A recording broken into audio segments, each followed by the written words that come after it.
Hello everyone, welcome back to Unnat classes.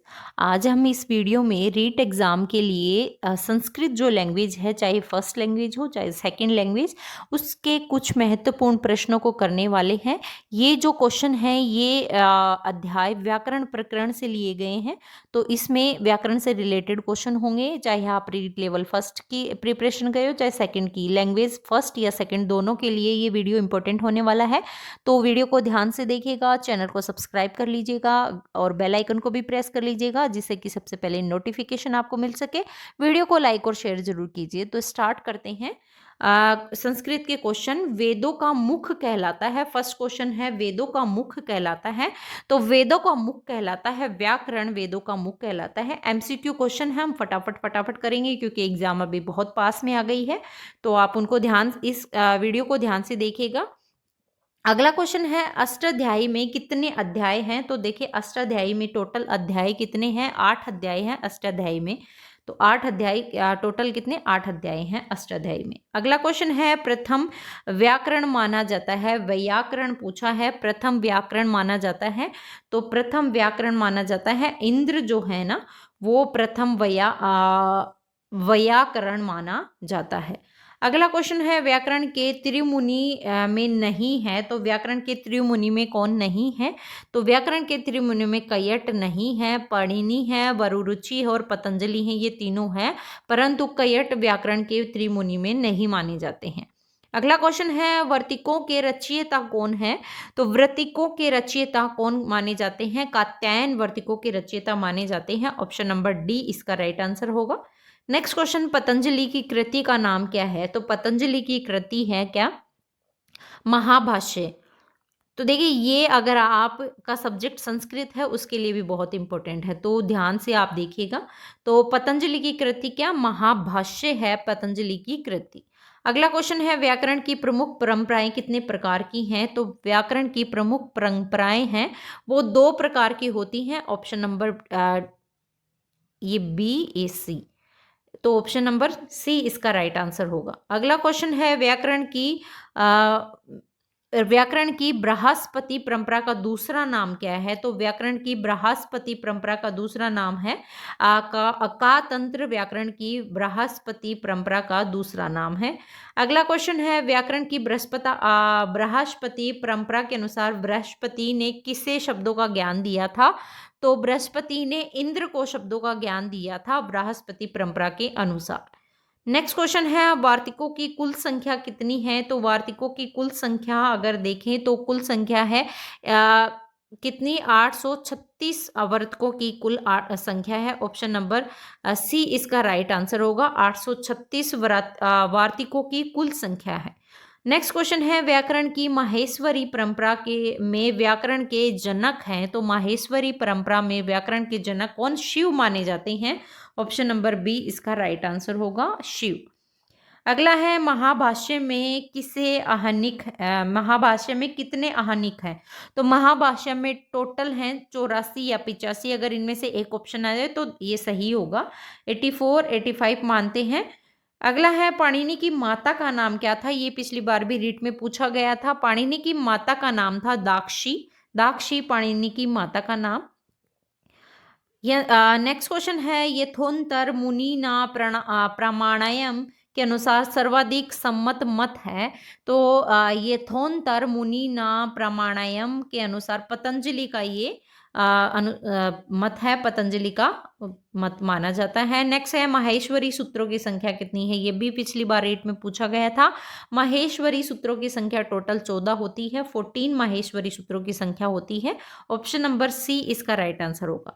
Next है महाभाष्य कितने दिनों में लिखा गया था। तो महाभाष्य जो टोटल दिन लगे थे वो 84-85 दिन माने जाते हैं। 84 भी आ जाएगा तो सही ऑप्शन में, 85 भी, तो 84-85 डेज में महाभाष्य लिखा गया था। नेक्स्ट है माहेश्वर सूत्रों में किस वर्ण का 2 बार उपदेश हुआ है।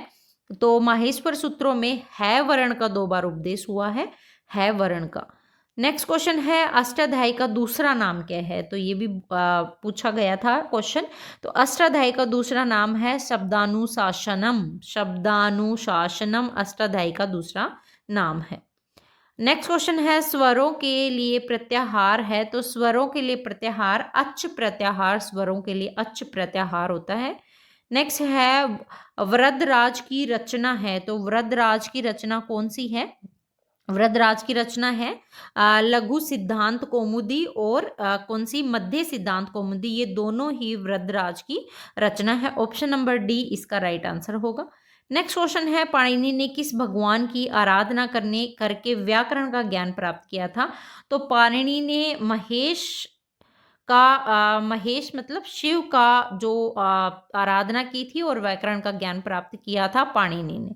अगला क्वेश्चन है ऊष्म वर्णों के लिए प्रत्याहार है, तो ऊष्म वर्णों के लिए प्रत्याहार कौन सा? शल प्रत्याहार ऊष्म वर्णों के लिए होता है। नेक्स्ट क्वेश्चन अष्टाध्यायी में कुल कितने अध्याय हैं? तो अष्टाध्यायी में कुल अगर देखें तो 8 अध्याय अष्टाध्यायी के अंतर्गत आते हैं। अगला है अंतस्थों के लिए प्रत्याहार है, तो अंतस्थों के लिए प्रत्याहार कितने होंगे? अंतस्थों के लिए के प्रत्याहार है तो यण प्रत्याहार अंतस्थों के लिए होता है। अगला है सपाद सप्ताध्यायी के कितने पाद हैं? सपाद सप्ताध्यायी के टोटल 7.25 पाद माने जाते हैं सप्ताध्यायी के। अगला प्रश्न है अष्टाध्यायी का प्रथम सूत्र कौन सा है? तो अष्टाध्यायी का प्रथम सूत्र है वृद्धिदार द्वेच, वृद्धि द द्वेच अष्टाध्यायी का, इसमें हलंत लगेगा नीचे च में, तो ये इसका राइट आंसर होगा। अष्टाध्यायी का प्रथम सूत्र होता है। अगला क्वेश्चन है माहेश्वरी सूत्रों में अंतिम वर्ण की सजा होती है, तो माहेश्वरी सूत्रों में अंतिम वर्ण की संज्ञा होती है, सजनीय संज्ञा होगी, तो ये क्या होगी? इत संज्ञा हो जाएगी। माहेश्वरी सूत्रों में अंतिम वर्ण की इत संज्ञा होती है। नेक्स्ट क्वेश्चन है चखनत्तु में द्वितीय खकार है, तो चखनत्तु में द्वितीय खकार अगर देखें तो यम खकार इसमें होगा चखनत्तु में। अगला प्रश्न है पै से पहले का अर्ध विसर्ग कहलाता है, तो पै से पहले का अर्ध विसर्ग क्या कहलाएगा? उपध्यामानीय कहलाएगा। पै से पहले का अर्ध विसर्ग उपध्यामानीय, तो ऑप्शन नंबर 20 का राइट आंसर होगा। नेक्स्ट क्वेश्चन है उदित वर्णों की संख्या कितनी है? तो उदित वर्णों की संख्या कितनी? 25 टोटल उदित वर्णों की संख्या होती है। नेक्स्ट क्वेश्चन माहेश्वरी सूत्रों में स्वर संबंधी सूत्रों की संख्या कितनी होती है? तो माहेश्वरी सूत्रों में स्वर संबंधी सूत्रों की संख्या कितनी होती है? टोटल 4 होती है। माहेश्वरी सूत्रों में स्वर संबंधी सूत्रों की संख्या 4। संस्कृत वर्णमाला में स्वरों की संख्या क्या है? तो संस्कृत वर्णमाला में टोटल 9 स्वर होते हैं। ऑप्शन नंबर ए इसका राइट आंसर होगा।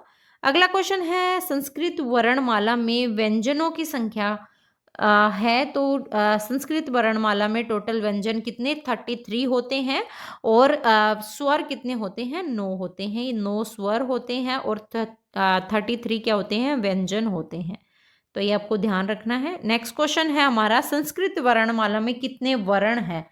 तो संस्कृत वर्णमाला में टोटल कितने वर्ण हैं? 42 वर्ण होंगे संस्कृत वर्णमाला में। नेक्स्ट क्वेश्चन है पाणिनीय शिक्षा के अनुसार संस्कृत में कितने वर्ण हैं? तो पाणिनि के अनुसार संस्कृत वर्णमाला में कितने वर्ण होंगे? 63 या 64 ये मानते हैं पाणिनि संस्कृत वर्णमाला में टोटल वर्ण। अगला है ऊष्म वर्णों में नहीं है, तो ऊष्म वर्णों में कौन नहीं है? रै नहीं है ऊष्म वर्णों में। श श श ये तीनों श हैं, परंतु रै ऊष्म वर्णों के अंतर्गत नहीं आता है। अंतस्थ वर्ण नहीं है, तो अंतस्थ वर्ण कौन सा है? नहीं है। ये र ल व अंतस्थ वर्ण में आते हैं। ये र व है इसके अंतर्गत नहीं आता अंतस्थ वर्ण में। स्पर्श व्यंजनों की संख्या क्या है? स्पर्श वर्णों की संख्या कितनी है? तो 25 टोटल स्पर्श वर्ण होते हैं। अगला है गै वर्ण में संयोजन हुआ है, तो गै वर्ण में संयोजन किसका हुआ है? ज और अणे का। ये देखिए ये रोंग हो जाएगा। जय और मैं यहाँ लिख देती हूँ जय हलंत, और किसका? अणे जो आता है इसका हलंत, इसका संयोजन हुआ है गै वर्ण में।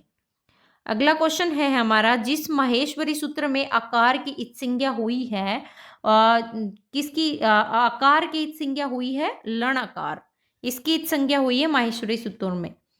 अगला क्वेश्चन है प्रत्याहारों की संख्या कितनी है? तो प्रत्याहारों की संख्या टोटल 44 है प्रत्याहारों की संख्या। अगला क्वेश्चन, कौन से प्रत्याहार का 2 बार पाठ किया गया है? तो कौन सा प्रत्याहार का किया गया है? अण प्रत्याहार का 2 बार पाठ किया गया है, अण प्रत्याहार। अगला प्रश्न, सर्वाधिक प्रत्याहार किस इत्सिंगक वर्ण से बने हैं? तो सर्वाधिक प्रत्याहार जो बने हैं वो श व ल दोनों से मिलकर बने हैं। सर्वाधिक प्रत्याहार श व ल से। तो ये हमारे संस्कृत के लेवल फर्स्ट हो चाहे लेवल सेकंड हो, लैंग्वेज फर्स्ट हो या फिर लैंग्वेज सेकंड हो, दोनों के लिए इम्पोर्टेंट है। इनफैक्ट अगर आपका सब्जेक्ट संस्कृत है तो उसके लिए भी इम्पोर्टेंट है। वीडियो को ध्यान से देखिएगा और ऐसे ही चैनल के साथ जुड़े रहिएगा। अगर अभी तक चैनल को सब्सक्राइब नहीं किया तो सब्सक्राइब कर लीजिएगा। वीडियो को लाइक और शेयर कीजिएगा। तो फिर मिलते हैं हम नेक्स्ट वीडियो में। जय हिंद, जय भारत।